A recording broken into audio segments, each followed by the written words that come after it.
그동안 이재명 대표님과 함께한 최고위 동안에 많이 배웠습니다. 대표님, 복삭 속았수다. 네. 내란은 아직 끝나지 않았습니다. 내란을 종식시킬 수 있는 리더, 이는 이재명이라고 생각합니다. 제가 이 말을 하는 순간에 사퇴를 당했다고 그래서 종료 선언도 제가 하면 안 된다고 이걸 넘겨드리도록 하겠습니다. 대표님, 오늘이 최고위원 몇 차인 줄 아십니까? 100차는 요게 100차인데요. 100차인데요. 100차인데요. 이 이후에는 박찬대 갑니다.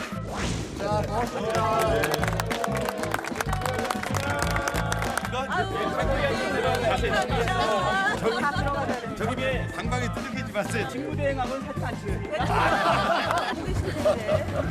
아니, 이렇게 라인 갈아타는 거야? 자, 박찬대! 화이팅!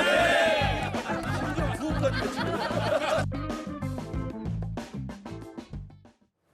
저쪽 당은 또 너무 신경전 뭐 싸우고 그래서 좀 그렇고, 또 여기는 분위기가 너무 화기애애 보여서, 아니 화기애애한 걸 뭐라고 하는 게 아니라 마치 뭐 새로운 길 간다, 대표님 폭삭 속았수다, 새야 대한민국 시작됐다. 뭐 누가 봤을 땐 거의 이제 대선 후보로 완전히 굳혀서 오늘 후보 단 된 사람처럼 보여서 뭐 한쪽에서도 명비어천가 아니냐는 얘기도 있고요. 어떻게 받아들이십니까? 글쎄요, 뭐 명비어천가라고 저는 뭐 느끼지 않지만 또 그렇게 느끼시는 분들도 계셨다면 또 그건 뭐 그럴 수밖에 없는 부분이 예. 있다. 지난 2022년 8월부터 지금까지 약 한 3년 가까운 시간 동안 이재명 대표가 더불어민주당의 당대표를 맡으면서 당에 많은 변화와 혁신을 가져온 것도 사실이고, 예. 또 그 부분에 대한 평가를 그 지난 총선에서 175석이라는 단독 과반을 일단 받은 것, 이런 부분들은 다 이재명 대표의 성과 아니겠습니까? 그런 성과가 있었고, 또 지난 12.3 비상계엄 내란 사태가 발생했을 때 예. 가장 빠르게 그 부분에 대해서 이 계엄을 해제시키려고 하는 노력, 그 이후에 국정을 안정화시키려고 했던 노력, 이런 부분들은 결국은 더불어민주당을 이끌어왔던 이재명 대표가 했던 역할이고, 그 부분에 대해서 많은 사람들이 수고를 했다고 격려하는 그런 부분들을 명비어천거다, 이렇게까지 폄훼해서 볼 필요는 없지 않을까라는 생각이 들고요. 예. 어쨌든 이재명 대표가 이제 오늘부로 당 대표직을 사퇴했습니다만, 지금 더불어민주당에서 가장 경쟁력을 높게 평가받고 있는 사람 역시 이재명 대표이라는 것도 부인할 수 없는 사실이고, 예. 또 당장 이제 있을 이 민주당의 경선 과정에서 이재명 대표가 선전하기를 기원하는 이 동료 알겠습니다. 최고위원들의 목소리가 예. 좀 오늘은 좀 밝게 들렸던 것도 사실인 것 같습니다. 꽤 뭐 김민석, 박찬대 두 측근 옆에서 악수하는 이재명 대표의 모습도 있는데, 윤호중, 한병도, 박수현 이런 문재인 정부 인사들도 합류했고 통합형 선대위를 꾸리겠다는 게 이재명 대표의 보관입니다. 근데 장현주 변호사님, 보니까 저희 채널A가 단독 취재한 내용에 따르면 당대표직은 내려놨고 이제 싱크탱크 혹은 이제 대선 출사표를 던지는 과정, 형식을 영상으로 출마 선언하겠다, 이런 내용도 전해졌어요. 그 영상에 뭐를 담겠다는 겁니까? 영상 속에 이제 대선 출마를 하면서 결국 본인의 어떤 의지라든지 각오를 담는 것으로 봐야겠는데요. 9일인 오늘 이제 대표직에서 사퇴를 했고, 예. 10일인 내일 목요일에는 영상으로 대선 출마를 공식화하면서 본인의 각오에 대해서 메시지 형식으로 간략히 나갈 것으로 보입니다. 예. 그리고 11일 금요일에는 오전에 이제 소통관에서 기자회견을 하면서 이제 대선과 관련된 비전도 내고, 그리고 캠프의 인선에 대해서도 발표를 할 것으로 보이는데요. 예. 사실 저는 이렇게 3일에 걸쳐서 이재명 대표의 대선 출마 이야기들이 언론에 보도될 수 있도록 전략을 짠 부분은 예. 개인적으로 전략적으로는 잘 통하지 않겠나, 잘 된 전략이라고 저는 생각은 듭니다. 예. 그래서 앞서서 뭐 국민의힘도 뭐 민주당에서도 계속 주자들이 출마 선언을 하고 있는데, 예. 이런 부분들이 또 단발적인 보도가 되거나 또는 하루 정도 보도가 나오고 그 이후에 또 다른 이슈가 있어야만 보도가 됨에도 불구하고 예. 이재명 대표 같은 경우에는 오늘 사퇴 선언 이후에 내일은 또 출마에 대한 이야기를 영상으로 기자회견으로 내고 또 금요일에는 관련된 캠프 인선까지 기자회견을 한다라고 한다면 예. 이번 주 내내 이재명 대표의 어떤 그 대선 출마에 대한 비전이라든지 캠프 인선에 대한 부분들이 국민들께 잘 알려질 수 있겠다라는 생각은 듭니다. 그런데 오늘 이재명 대표가 당대표에서 물러나고 이제 대선 준비를 본격적으로 시작한 날 우원식 국회의장이 지난 주말에 본인이 꽤 마음을 굳게 먹고 준비했던 발표를 했던 대선과 개헌 동시투표 제안을 철회했습니다. 그 어느 때보다 개헌의 시급성에 대한 국민적 공감대가 큽니다. 이번 대통령 선거 일에 개헌 국민투표를 동시에 시행할 것을 제안합니다. 개헌 필요하죠. 우선은 내란 종식에 좀 집중해 줬으면 좋겠다는 생각이 듭니다. 척결의 대상이 아무 일이 없었던 듯이 와서 테이블에 앉아 있는 거예요. 면죄부 도피처를 주는 거예요. 그리고 이런 국면을 덮어버릴 수 있고. 이재명 대통령 되는 것을 막기 위해서 그 선거 운동의 도구로 활용될 뿐이라는 거죠.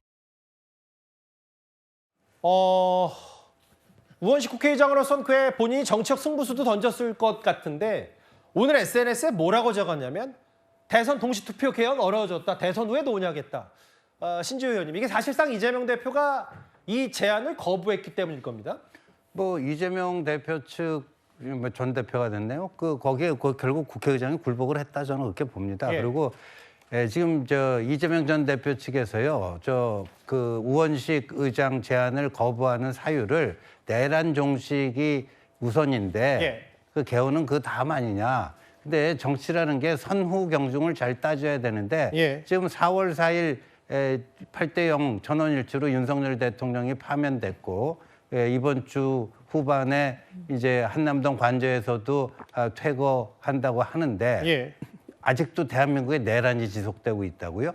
저런 식의 이재명식 화법에 동의하는 국민들이 과연 얼마나 될까요? 그러니까 지금은요, 이 윤석열 대통령 파면이라고 하는 이거 아픔을 어떻게 미래지향적으로 잘 치유하고 승화를 시킬 것인가. 예. 그러기 위해서는 이 낡은 시스템, 이 6공화국 헌법, 그리고 이재명 대표도 책임이 있는 거예요. 이 민주당이요, 제가 보니까 요번에 헌법재판소의 결정문을 결정적으로 오독하고 있다. 모든 책임이 윤석열이라는 인물에게 다 있느냐? 그거 한번 꼼꼼히 읽어보세요. 예. 거대 야당의 횡포에 대해서도 헌법재판소가 준엄하게 꾸짖고 있습니다. 그러니까 어찌 보면 윤석열과 이재명은 적대적 공생관계다. 그러니까 한 축이에요. 근데 이쪽 윤석열이라고 하는 축은 이제 무대에서 사라졌습니다. 예. 근데 이재명이라고 하는 사람은 남아 있고요. 그러니까 저 내란 종식은 실제 내란이 이 내란에 잔불이 있어갖고 하자는 게 아니라 자꾸만 내란이라는 프레임을 갖고 와야지 이제 그 전까지만 하더라도 파면 전까지만 하더라도요. 윤석열 OX 구도가 파면되면서 이재명 OX 구도로 바뀐 거예요. 예. 그러니까 그게 부담스럽고 그러기 위해서는 윤석열 인물은 사라졌지만 예. 뭔가 그런 컨셉은 남아 있어갖고 계속 윤석열 대 이재명의 구도를 유지시키려고 저런 술수를 쓰는 건데 거기에 국회의장이 좀 굴복했다고 봅니다. 굴복했다? 백기를 들은 건 아니냐? 장현주 변호사님, 근데 이런 게 있어요. 우원식 국회의장도 과거에 이재명 대표가 4년 중임제는 과거 공약으로 내세웠기 때문에 이 대표도 심정적으로는 개헌을 어느 정도 찬성할 수 있다고 판단했으니까 이 주말에 주장을 했을 텐데 그럼 이재명 대표도 본인이 강성 지지자나 혹은 당내 강경파의 이 대표 스스로도 본인 공약을 굴복한 거 아닌지 이런 비판도 있는 것 같거든요.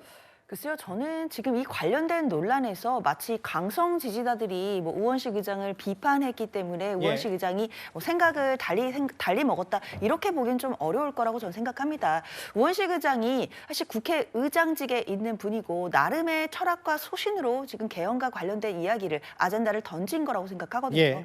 근데 이것을 단순히 강성 지지자들이 비판했기 때문에 그것에 굴복했다 이렇게 보는 것은 저는 어쩌면 의장에 대해서는 좀 신뢰가 될 수도 있겠다. 않을까라는 생각이 듭니다. 예. 저는 그런 것보다는 사실 우원식 의장이 주말에 이 개헌과 관련된 부분, 특히 이번 대선 일에 같이 투표하자라는 부분에 대해서는 그 이후에 많은 분들이 현실적인 제한에 그런 제약이 있다라는 부분을 들어서 비판을 했었습니다. 예. 시간적으로도 한계가 있고 그리고 국민투표법을 개정해야 된다는 여러 가지 또 현실적인 문제도 있습니다. 그리고 가장 중요한 문제는 결국 헌법을 바꾼다는 건 국가 시스템을 바꾸는 것인데 알겠습니다. 그렇다면 이 부분은 국민들이 주인이 돼서 국민들의 공감대를 끌어내는 것이 가장 큰 숙제입니다. 그런데 지금 시간이 너무 부족한 상황에서 마치 정치인들끼리 상층식에서 헌법 개헌에 대한 문제들이 이루어지게 된다라고 한다면 예. 어쩌면 국민을 빼놓고 관련된 개헌 논의가 될 수도 있다라는 위험성이 분명히 존재합니다. 예. 따라서 이런 비판들을 받아들여서 우원식 의장도 개헌을 하지 말자는 게 아니고 이재명 대표도 개헌에 대해서는 공감하고 있기 때문에 대선 이후에 단계적으로 개헌을 하면 되지 않을까라는 생각합니다. 근데 윤기천 부위원장님 또 이런 부분도 있어요. 이게 장현주 변호사의 말에 일견 공감을 하면서도 국회의장이 이거 주말 이후에 사흘 만인가요? 나흘 만인가요? 어쨌든 3, 4일 만에 이걸 다시 없었던 일로 철회한 이후에 물론 한덕수 대행이 어제 전격적으로 헌법재판관 2명을 새롭게 지명한 부분도 본인 머릿속에 있다고 하지만 여기 보면 강성 지지자들이 저는 처음 들어보는데 개헌수계라는 말도 일부 지지자들이 얘기했던 모양인데 이런 거에 아무래도 민주당 출신인 우원식 국회의장도 신경이 안 쓰였을 수는 없을 것 같아요. 신경이 쓰였겠지만 저것이 우원식 의장의 철회 사유는 되지 않았을 것 같고요. 예. 개인적으로 보면 우 의장이 특별담화 형식으로까지 작정하고 저렇게 말씀을 하셨는데 예. 또 제안을 하셨는데 저것이 3일 만에 철회될 수 있는 상황 변화는 없었어요. 예. 그다음에 우원식 의장이 이재명 대표와 상의 없이 저런 중차대한 발표를 했을까라는 생각을 해보면 예. 사실은 앞으로 있을 대선에서 개헌 연대 이걸 사전에 어쨌든 바람을 빼는 역할을 했다는 거죠. 예. 그다음에 개헌 갈등 구도에 대해서 마치 이재명 대표는 개헌을 반대하는 분이고 예. 나머지 후보자들은 개헌을 찬성하는 입장이다. 이런 구도는 어쨌든 깨졌어요. 예. 왜냐하면 우원식 의장이 일단 개헌을 제안했는데 여기다 정치권이 뭐 조삼모사 형식으로 못 받았거든요. 잠시만요. 그러니까 윤기찬 부위원장 말씀이 이게 고도의 두 사람의 콤비 플레이여서 국민의힘이 또다시 개헌을 얘기하지 못하게 우원식 국회의장이 미리 총대를 맨 다음에 다 김을 빼놓은 거다 이렇게 보시는 거예요? 저는 그렇게 보여요. 왜냐하면 이재명 대표께서 예. 받으면서 뭐라 그랬냐면 예. 그걸 한정적으로 개헌은 가능하다. 예. 그 한정적인 이유가 5.18 정신을 계승하자라는 헌법 전문 수록과 알겠습니다. 그다음에 개헌 요건을 강화하는 예. 이건 개헌하지 말자는 거잖아요. 5.18 수록에 대해서는 누구나 다 반대하지는 않지만 4.19 민주이념에 다 들어있다고 저희가 평가하기 때문에 예. 그렇다면 사실은 뭐 그럴 확률이 있다는 거죠. 왜냐하면 우원식 의장이 아니 저렇게 뜬금없이 3일 만에 안 할 거 특별담화 형식으로 하느냐. 알겠습니다. 이 부분과 관련돼서 보면 좀 지켜봐야 되겠다 이런 생각 듭니다. 알겠습니다. 뭐 오늘 철회를 했어요 국회의장.